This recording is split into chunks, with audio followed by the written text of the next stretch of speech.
Recently, we have witnessed another sustained, brutal and unforgiving assault on the Palestinian people by Israel, in which hundreds of civilians, including 65 children, were slaughtered. The deliberate destruction of homes, media offices, libraries, police stations, the university, the only COVID test centre in Gaza, all breaches of the Geneva Convention. In other words, a war crime. Today we condemn the illegal and ongoing annexation, the illegal seizure of Palestinian lands by the Israeli occupier. Today we condemn the illegal displacement of Palestinian families and communities from their homes and from their land. Today we stand in solidarity with the Palestinian people and we assert their inalienable right to their homes, to their land, to their homeland, their right to self-determination, a right that can never be extinguished. Today we condemn the Israeli occupation and their illegal settlements. We state loudly, we state clearly that Israel violates international law when it forces Palestinian children, Palestinian women, Palestinian men at gunpoint off their land. When they bulldoze their homes, Israel violates international law when it transfers its settlers to illegally occupy Palestinian homes and Palestinian land. Israel has no right, has no claim and has no title to the occupied Palestinian territories.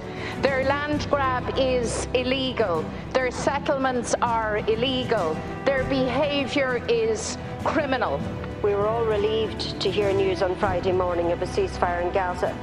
After 11 days of absolute bombardment and slaughter, more than 250 people were killed, the overwhelming majority of them Palestinian, including at least 65 Palestinian children.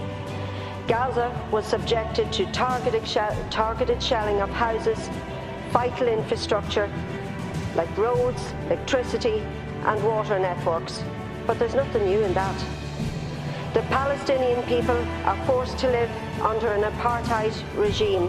Gaza is an open-air prison enforced by the Israeli occupier.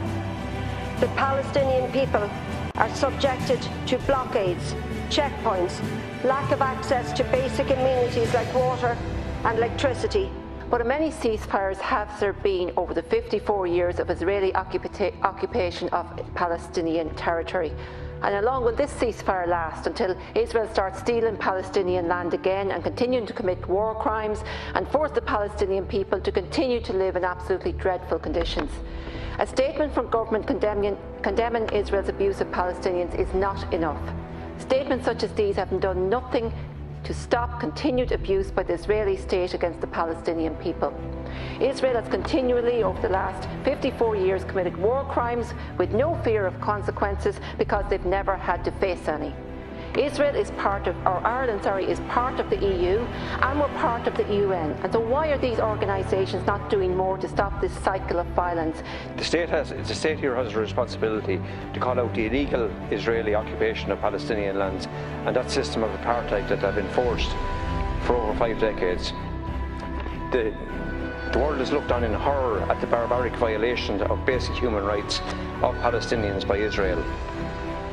The Israeli military onslaughts have driven Palestinians out of their homes in the West Bank, East Jerusalem and forced them into the open-air prison that's called Gaza, where missiles have recently rained down on top of innocent men, women and children, killing 64 children and hundreds of adults. Palestinians are trapped, denied water, sanitation, electricity, medical supplies and basic building material.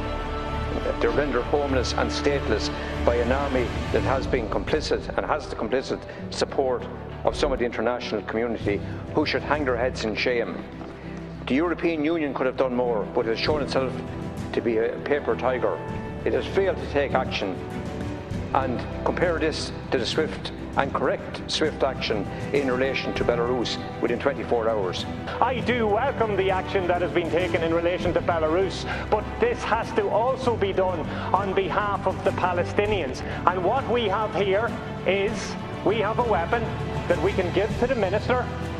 What it is It's accepting the reality the Palestinians are dealing with of annexation. He needs to go to Europe with this, and we need to demand that there are sanctions and that there are consequences, because the Israelis have never had that. And on that basis, they've been able to deal with the Palestinians, slaughter them and steal land. We need to do to the Israeli state what was done to apartheid South Africa. It has to be made to be seen as a pariah. There have to be consequences for war crimes and international criminality.